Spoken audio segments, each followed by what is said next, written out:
నమస్తే. ప్రస్తుతం మనతో పాటు సీనియర్ జర్నలిస్ట్ దాము బాలాజీ ఉన్నారు. ఆయనతో మాట్లాడదాం. నమస్తే సార్. నమస్తే. సార్, ఏనుగుల దాడి గురించి మనం మాట్లాడుతూనే ఉన్నాము. అయితే ఈ ఏనుగులు మనుషుల పైన గానీ, ఊళ్ళపైన గానీ ఎక్కువగా వస్తున్నాయి. ఈ మధ్య దాడులు జరుగుతూనే ఉన్నాయి. అసలు ఇలా దాడులు జరగకుండా ఉండాలి అంటే ఏ సొల్యూషన్ తీసుకుంటే బెటర్ అంటారు సార్?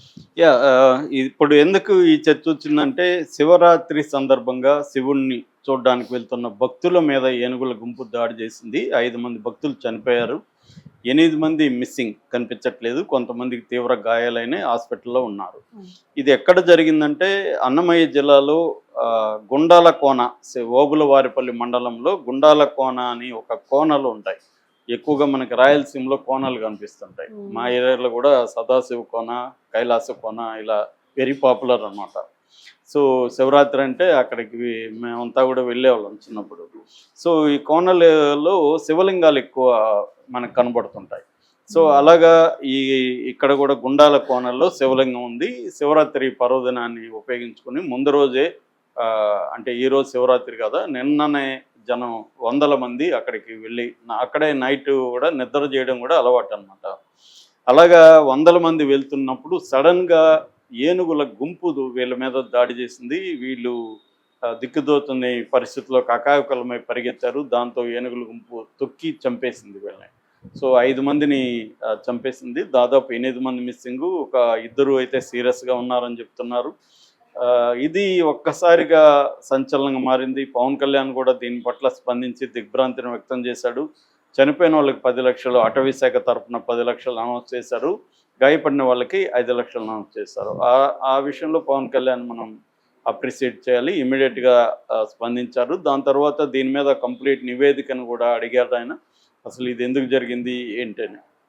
అట్లాగే మొన్న పార్వతీపురం మన్యం జిల్లాలో జయమ్మ వలస అనే మండలంలో రైస్ మిల్లుల మీద ఏనుగులు దాడి చేసి ఆ షట్టర్లంతా ధ్వంసం చేసి ధాన్యము, బియ్యము వీటన్నిటిని కూడా ధ్వంసం చేసేసి ఖరాబ్ చేసేసి వెళ్ళాయి. అట్లాగే మొన్న చంద్రగిరి దగ్గర, తిరుపతి దగ్గర చంద్రగిరి మండలంలో కూడా ఒక ఉప సర్పంచ్ని చంపేశాయి ఏనుగులు. సో జనరల్గా మాది చిత్తూరు జిల్లా. నేను పౌరకుల సంఘంలో 5 ఏళ్ళు పనిచేశాను. అప్పట్లో కుప్పం, రామకుప్పం, కుప్పం, వీకోట మండలాలు ఉంటాయి. ఇక్కడ అడవికి దగ్గరగా ఉంటుంది అన్నమాట. ఇది కృష్ణగిరి అడవులకు దగ్గరగా ఉంటాయి. అక్కడ నిరంతరం ఏనుగులు వచ్చి, అప్పటికే నేను ఉన్నప్పటికీ 40-50 మంది చనిపోయారు. దాని మీద పౌరకుల సంఘం కూడా ఏనుగుల రాజ్యం అని ఒక బుక్ కూడా మేము తీసుకొచ్చాము అప్పట్లో. దీని మీద సర్వే చేసి చాలా రిస్కీ ఏరియాలు వెళ్ళేవాళ్ళం. సో ఇది అప్పటి నుంచి, ఎప్పుడు నేను చెప్పేది 90s అనమాట, ఎర్లీ 90s నుంచి కూడా ఈ ప్రాబ్లం ఉంది. ఇది ఈ మధ్యకాలంలో, అప్పుడంటే కొన్ని ఏరియాలకే పరిమితమైంది, ఈ మధ్యకాలంలో పెరిగింది. ఏనుగులు గ్రామాల మీద దాడులు చేయడం, పంటల్ని ధ్వంసం చేయడం, రైతుల్ని చంపడం అన్న ఇది పెరిగింది అనమాట. ఎందుకు పెరిగింది అనేది ముందుగా కారణాలు చూస్తే దీని ప్రివెన్షన్ ఏంటి, దీని సొల్యూషన్ ఏంటి అనేది ఆలోచించవచ్చు. బేసిక్గా కారణాలు చెప్పాలంటే హ్యాబిటేట్ డిస్ట్రక్షన్ అంటారనమాట. అంటే ఎంక్రోచ్మెంట్. అడవులు, మనం సింపుల్గా చెప్పాలంటే ఏనుగులు ఉన్న అడవుల్లోకి మనుషులు వెళ్ళి ఆ అడవుల్ని డిస్టర్బ్ చేసి వాటిని, ఏనుగుల్ని మనం డిస్టర్బ్ చేస్తున్నాం. వాటి ప్లేసుల్ని, హ్యాబిటేట్, వాటి నివాస ప్రాంతాలను మనం డిస్టర్బ్ చేస్తే అవి మన నివాస ప్రాంతాలని డిస్టర్బ్ చేస్తున్నాయి. ఇది సింపుల్గా చెప్పుకోవాలంటే. అయితే ఎందుకు ఇలా జరుగుతుందంటే, ఒకటి కన్స్ట్రక్షన్, అర్బనైజేషన్ పెరిగే కొద్దీ మనకి కలప, ఇవన్నీ వుడ్ ఇవన్నీ కావాలి కాబట్టి అడవుల్ని ధ్వంసం చేయడం, ఆ వుడ్ని తీసుకురావడం అనేది అనివార్యంగా మారిపోయింది లైఫ్లో భాగంగా. దీన్ని ఎవరిని నిందించలేం. రెండోది, అడవుల్లో పరిశ్రమలు కావాలి మనకి. అడవుల్లో అనేక లోహాలు ఉన్నాయి, వెదురు ఉంటుంది, అక్కడ పేపర్ ఇండస్ట్రీస్ ఉంటాయి. వీటన్నిటికీ అడవుల్లో రోడ్స్ వేయాలి. రోడ్స్ వేసేటప్పుడు ఏమవుతుందంటే, ఈ ఏనుగులకి ఎలిఫెంట్ కారిడార్ అంటారు. అంటే ఒక రూట్ ఉంటుంది వాటికి అడవిలో. ఆ రూట్లోనే అవి వెళ్తాయి. ఆ రూట్లో మధ్యలో నువ్వు రోడ్డు వేస్తావు, మధ్యలో నువ్వు రైల్వే ట్రాక్ వేస్తావు. నిన్న కూడా తమిళనాడులో అనుకుంటా కొన్ని ఏనుగులు రైలు గుద్ది చనిపోయినాయి. సో ఈ వాటి రూట్లోకి మనిషి ఎంటర్ అయిపోయి డిస్టర్బ్ చేయడం వల్ల అవి, వాటికి తెలియదు కదా, తమ కారిడార్లో తమ వెళ్తుంటాయి. ఈ మనుషులు మధ్యలో ట్రాక్ వేశారనే విషయం వాటికి తెలియదు. సో అలాగా వాటి కారిడార్స్ని మనం డిస్టర్బ్ చేసేస్తున్నాం. మన అభివృద్ధి వల్ల. అంటే మన అభివృద్ధి మోడల్ అనేది ఈ వన్యప్రాణులకి యాంటీగా ఉంది. వన్యప్రాణులను దృష్టిలో పెట్టుకొని మన అభివృద్ధి మోడల్ లేదు. పేరుకు ఉంది, చట్టాలు ఉన్నాయి. Even elephant corridor project elephant అని కూడా 92లోనే తీసుకొచ్చాం. ప్రాజెక్ట్ ఎలిఫెంట్లో ఎలిఫెంట్స్ని డిస్టర్బ్ చేయకుండా ఎలా ఉండాలి, కానీ సాధ్యం కాదు. రైలు వేయాలి, రైలు రూట్ వేయాలి, రోడ్లు వేయాలి, ఫ్యాక్టరీలు పెట్టాలి, అక్కడ మైన్స్ పెట్టాలి అడవుల్లో. ఇవన్నీ చేస్తున్నప్పుడు అవి డిస్టర్బ్ అవుతాయి. డిస్టర్బ్ అయినప్పుడు అవి ఏం చేస్తాయి, ఇక్కడికి వస్తాయి. That is one reason. రెండోది ఏమంటే అడవి దగ్గరగా ఉన్న గ్రామాలు ఏం చేస్తారంటే మెల్లమెల్లగా అడవుల్ని వ్యవసాయాన్ని విస్తరించుకుంటూ వెళ్తారు. అడవులో ఖాళీ పొలం ఉంటుంది, మెల్లగా దాన్ని కొట్టేసి తమ పొలంలో దాన్ని కలుపుకుంటారు. ఇలాగ మనం ఈ మధ్య కూడా వింటున్నాం కదా, మన పెద్దిరెడ్డి కూడా అటవీ భూములు ఆక్యుపై చేసుకున్నాడని. ఇట్లా దీన్ని రిజర్వ్ ఫారెస్ట్ అంటారు. రిజర్వ్ ఫారెస్ట్లనే ఆక్యుపై చేసుకొని వ్యవసాయం విస్తరించడం, అక్కడ అరటి తోటలు, చెరుకు, వరి ఇలాంటి పంటలు వేయడం వల్ల వాటికి టెంప్టింగ్గా ఉంటుంది. వాటికి ఈజీ ఫుడ్ కదా, అడవిలో పోయి వేటాడి కష్టపడే కంటే ఇటు వస్తే అరటికాయలు, చెరుకు అన్నీ దొరుకుతుంది. సో ఇదొక ఇదనమాట. తర్వాత క్లైమేట్ చేంజ్ అనేది కూడా మనకి ఈ మధ్యకాలంలో బాగా పెరిగింది. క్లైమేట్ చేంజ్ వల్ల ఏమవుతుందంటే వర్షాలు, వాటర్ ఉండట్లేదు అడవుల్లో. వీటికి వాటర్ లేనప్పుడు అవి వాటర్ని వెతుక్కుంటా గ్రామాలకు వచ్చే పరిస్థితి కనిపిస్తుంది. ఓన్లీ ఎలిఫెంట్స్ కాదు, మధ్య పులులు ఇలాంటివి కూడా గ్రామాల్లోకి ఎక్కువ వస్తున్నాయి.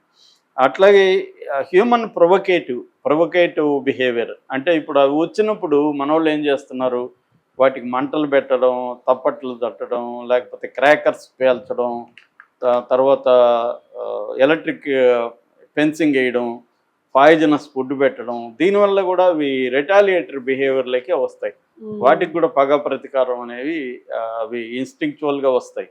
సో అలాగా అవి ఇంకా పగబడతాయి అన్నమాట తమ వాళ్ళని చంపినప్పుడు. ఏనుగులు జనరల్గానే గుంపులుగా ఉంటాయి, అంటే వాటిలో ఒక సామాజిక వ్యవహారం, సోషల్ యాంగిల్ ఉంటుంది. సో ఇది ఒక కారణం. అట్లాగే ఇల్లీగల్ పోచింగ్, ఏనుగుల్ని చంపడం అనేది కూడా పెరిగింది. మనం వీరప్పన్ అంటేనే పోచర్ గుర్తుకొస్తాడు, కానీ ఒక ఐరన్ ఏంటంటే వీరప్పన్ను ఉన్నంతకాలం పోచింగ్ తక్కువగా ఉంది. అడవులను ఒక రకంగా వీరప్పన్ కాపాడాడు. ఎందుకంటే వీరప్పన్ ఉండడం వల్ల మిగతా పోచర్స్ వెళ్ళలేదు. వీరప్పన్ చనిపోయినాక గుంపులుగా వందలాది మంది పోచర్స్ తయారయ్యారు. అప్పుడు ఏంటంటే వీరప్పన్ ఒకడే చేసేవాడు, ఇప్పుడు 100 మంది వీరప్పన్లు తయారయ్యి చేసేస్తున్నారు. ఏనుగుల్ని దంతాల కోసం, మిగతా శరీర భాగాల కోసం చంపడం అనేది కూడా పెరిగింది. దానివల్ల కూడా అవి వికలమై గ్రామాల్లో ఎక్కువ వస్తున్నాయి అన్నమాట. ఇది బేసిక్గా. దీనికోసం చట్టాలు అయితే ఉన్నాయి మనకి. వైల్డ్ లైఫ్ ప్రొటెక్షన్ యాక్ట్ 1972 ఉంది, ఫారెస్ట్ కన్జర్వేషన్ యాక్ట్ 1980 ఉంది, ఎన్విరాన్మెంటల్ ప్రొటెక్షన్ యాక్ట్ 1986 ఉంది, ప్రాజెక్ట్ ఎలిఫెంట్ 1992 ఉంది. ఇవన్నీ ఉన్నాయి, కానీ ఇవి సరిపోవట్లేదు. ఎందుకంటే నేను ఇందాక చెప్పిన కారణాల వల్ల ఈ చట్టాలను ఉల్లంఘిస్తున్నారు. అయితే ఇక్కడ మనం ఎంతసేపు యానిమల్ పాయింట్ ఆఫ్ వ్యూ మాట్లాడుతున్నాం. మనుషుల పరిస్థితి ఏంటి, రైతుల పరిస్థితి ఏంటి, వీళ్ళు బతకాలి కదా అక్కడ. అంటే హ్యూమన్ బీయింగ్ అండ్ యానిమల్, ఈ రెండు సయోధ్యతో ఎప్పుడైనా బతికారంటే ఎప్పుడూ లేదు చరిత్రలో. ఘర్షణ అనేది ఉంటుంది ఖచ్చితంగా, కానీ వీలైనంత బ్యాలెన్స్ చేసుకొని బతుకుతూ వెళ్ళాలి యానిమల్స్ అండ్ హ్యూమన్ బీయింగ్స్. అది ఈ మధ్యనే ఈ కారణాల వల్ల ఇవి జరుగుతున్నాయి. దీన్ని చేయాలంటే ఒకటి ఏంటంటే ఎలిఫెంట్ కారిడార్స్ని డిస్టర్బ్ చేయకూడదు, నెంబర్ 1. నెంబర్ 2, రైతులకి కాంపెన్సేషన్ ఇవ్వడం అనేది అవసరం. ఇప్పుడు చనిపోయినాడు కాబట్టి పవన్ కళ్యాణ్ ఇచ్చాడు, కానీ పంటలు నాశనం అయిపోయి పాపం రైతులు చాలా ఇబ్బందులు పడుతుంటారు. వాళ్ళకి కాంపెన్సేషన్ ఇవ్వడం అనేది అవసరం. అట్లాగే పొరపాటున రైతులు ఏనుగులను చంపితే వీళ్ళకి జైలు శిక్ష వేస్తున్నారు. సో అది కూడా వద్దని పౌరకుల సంఘాలు లాంటివి వాదించారు. వీళ్ళేమి పోచర్స్ కాదు, ఏనుగులను చంపాలని వెళ్ళలేదు. వీళ్ళ పొలాల్లోకి వచ్చినప్పుడు వీళ్ళని దాన్ని ఎదుర్కొనేదానికి వెళ్ళినప్పుడు కొన్ని ఏనుగులు చనిపోయి ఉంటాయి. అప్పుడు వీళ్ళకి జైలు శిక్షలు, అరెస్టులు చేసి రైతుల్ని జైలు శిక్ష వేస్తే ఆల్రెడీ ఇబ్బందుల్లో ఉన్న రైతుల్ని ఇంకా నువ్వు ఈ ఫారెస్ట్ యాక్ట్ ఇవన్నీ పెట్టి చేయడం అనేది రాంగ్ అనేది ఒక అభిప్రాయం ఉంది. దాన్ని కూడా చూసుకోవాలి. అలాగే విలేజర్స్ కొన్ని చోట్ల డేంజరస్ సిచ్యువేషన్లో ఉన్న విలేజెస్ని రీలొకేట్ చేయాలి, కానీ ఆ విలేజెస్ ఒప్పుకోవట్లేదు. ఆ మధ్య కూడా ఇక్కడ ట్రైబల్స్ పోడు వ్యవసాయం చేస్తామంటే వద్దురా బాబు మీకు అంతకంటే బాగిస్తామని బీఆర్ఎస్ ప్రభుత్వం చెప్తే వాళ్ళు ఏం లేదు, వాళ్ళ తరపున అనేక సంఘాలు పోరాడారు. అవును. ఇది కూడా మారాలి. అట్లాగే డ్రోన్స్ ద్వారా జీపీఎస్ ట్రాకింగ్ ద్వారా ఏనుగులు ఎక్కడెక్కడ ఉన్నాయి అలర్ట్ చేసే ఒక వ్యవస్థని కూడా గవర్నమెంట్ ఫామ్ చేసుకోవాలి. ఇప్పుడు కానీ అలాంటిది ఉంటే ఈ భక్తులు చనిపోయి ఉండేవాళ్ళు కాదు. ఎందుకంటే ముందే ఏనుగులు ఎటువైపు వస్తున్నాయి ఏంటి అనేది కానీ ఒక ప్లానింగ్ ఉంటే ఈ భక్తులను అలర్ట్ చేసి ఉండేవాళ్ళు. ఇటువైపు వెళ్ళకండి, ఏనుగులు వస్తున్నాయని చెప్పుండేవాళ్ళు. ఈ సిస్టమ్ లేదు మనకి. అది ఇప్పుడు టెక్నాలజీ వచ్చింది కాబట్టి ఈ ట్రాకింగ్ సిస్టము, డ్రోన్ల మెకానిజం అనేది ఎస్టాబ్లిష్ చేయాలి. అట్లాగే ఏనుగులకి ఎలక్ట్రికల్ ఫెన్సింగ్ ఇట్లాంటివి కాకుండా బయో ఫెన్సింగ్ అంటారు. అంటే నేచురల్గా ఫెన్సింగ్ విత్ చెట్ల ద్వారానే ఫెన్సింగ్ లాంటిది ఏర్పాటు చేయడం అనేది కూడా అవసరం. దానివల్ల అవి గ్రామాల్లోకి రాకుండా. అట్లాగే ఏనుగులు ఉన్న ఏరియాల్లో కొంత ఏనుగులకి ఆహారం దొరికే విధంగా కూడా చూసుకోవడం, వాటర్ తవ్వడం కొన్ని చోట్ల ఇట్లాంటివి కూడా. అంటే ఏనుగులు గ్రామాల్లోకి ఎందుకు వస్తున్నాయో అర్థం చేసుకున్న తర్వాత రాకుండా చూసుకోవడం.